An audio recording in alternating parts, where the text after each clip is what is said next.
you should be a monster. You know, because everyone says, well, you should be harmless, virtuous. You shouldn't do anyone any harm. You should sheath your competitive instinct. You shouldn't try to win. You know, you don't want to be too aggressive. You don't want to be too assertive. You want to take a back seat and all of that. It's like, no. Wrong. You should be a monster, an absolute monster, and then you should learn how to control it. There's not a motherfucker that's up. There's not a car. There's not a person. Everybody's in their bed, sleep, dreading that it's a Monday. Hate it's a Monday. And I'm loving it. I'm loving that. Where everybody's getting weaker, I'm getting stronger. Every day I wake up, I don't just run a mile, 2 miles. It's the one thing I hate the most to do, and I do it like I love it. 250, 60, 70, 300-mile runs at one time. No sleep. Everybody who's like at the bottom and feels like they have nothing going for them, reframe that as I have nothing going for me, which also means that I have nothing to lose by taking action. It makes you a much more dangerous person.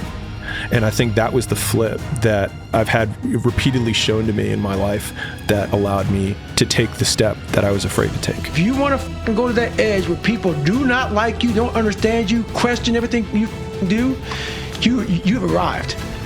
When you are misunderstood to the point where people think you're psycho and you're nuts and you're this and that, why are you in the gym at 1 o'clock in the morning? You just got to doing an op for 13, 14 hours after Ranger School, man, at the gym.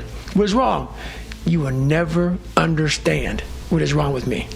And that's why I'm so glad you don't, because I'm in the right spot. When people don't understand you anymore, you're in that spot. It's not about the running, the swimming, the push-ups, the sit-ups. It's about what those things do for your mentality. You don't get better on the daggone couch. You get better by coming out here and getting the after it every daggone day. Every day is just constant improvement, constant curiosity, constantly getting better.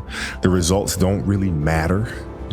It's the figuring out that matters. I am cold. I am emotionless. I am zen, at peace, ready for war. So whenever it gets nasty, David Goggins goes, you had nobody anyway, mother. So see how I'm talking myself right now? That's me. That fires me the up. That makes me nuts. You had nobody anyway, mother. Look around you. There was no fucking team. It was you. There was no weight loss program or mom and dad waking you up saying you can do it, you can be better, trying to build belief. You built belief when you had nothing. Rock bottom. Dedication, hard work. Dedication, hard work. One-man army. One-man army. The world can go against me. I'm still come on top. I had to build this callous mind, and I built it through suffering.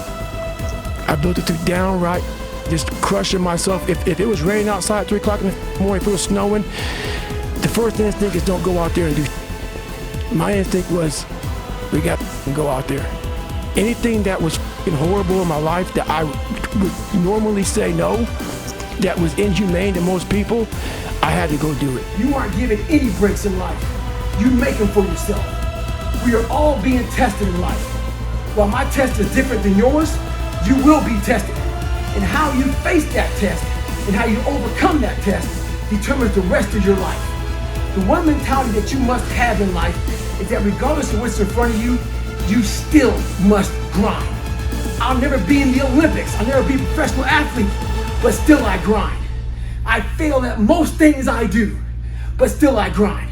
I don't want to do half I do, but still I grind. It's been a struggle some days, I won't lie. Some days I'm like, man, this is tiring, this is hard. Now I embrace the hard, and I want that every single day. I don't ever want anything to be easy. I think whenever it's hard, like you really, really, really deserved it. If it's hard and you get it done, you gave everything to it, that's yours. Nobody can take that from you. We gotta start in the dungeon, and we gotta stay here for the rest of our lives. For you to become successful, the dungeon is a place that has to be clean. And it's the scariest place to be. That's why I'm misunderstood, because I'm speaking from the dungeon. So I took myself from being very average-minded to actually believing that I was and believing that I could be and that I could be the GOAT and be the greatest and never lose, and to Like I took myself to a different place mentally, and a lot of it came from mental practice and meditation and visualization. The only thing that you can do is win so big that all of them constantly compare themselves to you, and then you'll forget they exist. Success is the only revenge. He's like, it's not the best revenge. He's like, it's the only one. There's no other revenge. Because everything else is petty. Everything else does show that you were thinking about these people all day long, which means they win by default. He's like, all you can do is think about your goal and winning. He's like, and when you win, that's when you become so big that they shrink into irrelevance. You cast a shadow that no one even can see them behind you. In every environment, winners are going to win. I often say, I don't give a who the president is. They could put anybody in the White House. I'm going to win. Winners win in every environment. Get up early, do some kind of workout, eat good foods, clean your room, make a list of things that you're supposed to do in your life, and then wake up in the morning and do those things. And it wasn't like someone came around and said, hey man, you can do this. This is all me. Some people know, where does this cold man come from? I'm not trying to be cold. It's the reality of my life. It's the reality of a lot of people's lives. And when you get to the point where all you want to do is be successful, as bad as you want to breathe, then you'll be successful. And I'm here to tell you, number one, that most of you say you want to be successful, but you don't want it bad. You just kind of want it. You don't want it badder than you want to party. You don't want it as much as you want to be cool. Most of you don't want success as much as you want to sleep. I don't drink coffee. I don't do none of that. I don't need it. I can run for 70 hours, and I have before. No caffeine. I got all this wonderful that I overcame on my own, by myself, in the darkness. But where do you go to? You wake up on a morning, it's cold, it's wet, it's dark, you've got no cartilage in your knee, you've got shorts, whatever it is that's the issue today. Keep talking. You've got these problems, right? I need you to keep talking about what you were just saying.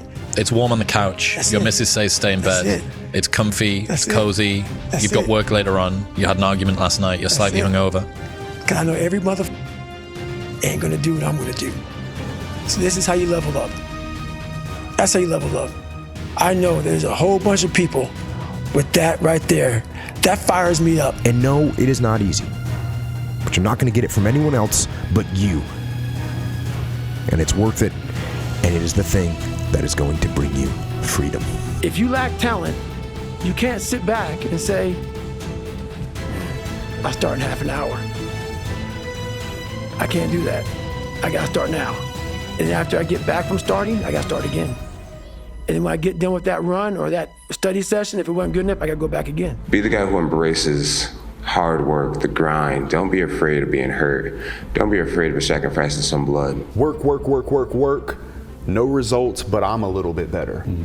Work, work, work, work, work. Work, work, work, work. No results, but I'm a little bit better. Because the world has become so comfortable, we're having to go out of our way to actively seek discomfort. We inject it into our lives. We artificially inseminate it into our lives without training and hot and cold and meditation and all of the other things that we do, reading, doing deep work, all of those stuff. Without that, if you didn't actively go and seek it, you could easily just breeze through life. If you want to be ordinary, you ain't even got to listen to me. Just go on about your business. If you think ordinary is cool, ain't no problem. It's some really, really wonderful ordinary people. But if you are sitting in this room and you have extraordinary aspirations, then you're going to have to do extra. If you put yourself in the fire and you come out every day like this, brush it off, not scared to go back in there again, come on, man. Your truth is real. You come out every day, man, with a way of talking to people that people don't have, because there's no truth behind them. And the truth is a starting line. When you sit there in the ugly mirror and say, I'm this, I'm this, I'm this, and this, you finally started your life. People want to find their passion, but you don't find it, you create it. And you create it by getting good at something. And to get good at stuff, you start by doing something you suck at. Then you get good, then you like it, then people ask how you found your passion. Answer, by starting when you sucked and not giving up. My goal was, the only person that's gonna turn this person around is me. The only way I can turn it around is put myself through the worst things possible a human being can ever endure. And that'd be the only way that I can build this brain to handle anything that comes in front of it. The most frustrating thing in the world for me is when normal people judge a man like myself on what it really takes to extract greatness from nothing. It takes every bit of who you are. Do we get up early and go for a run? Do we hit the snooze button? Do we go that extra rep in the gym and our body's dying? Do we push past that? All these little things are the inches that add up to be the measure of difference between first place and forever forgotten. How are you able to just be so hard? Cause I never turned the thing off. Cause once it turns off, I go right back to the David Goggins that is. And that's the guy that I'm constantly fighting every day.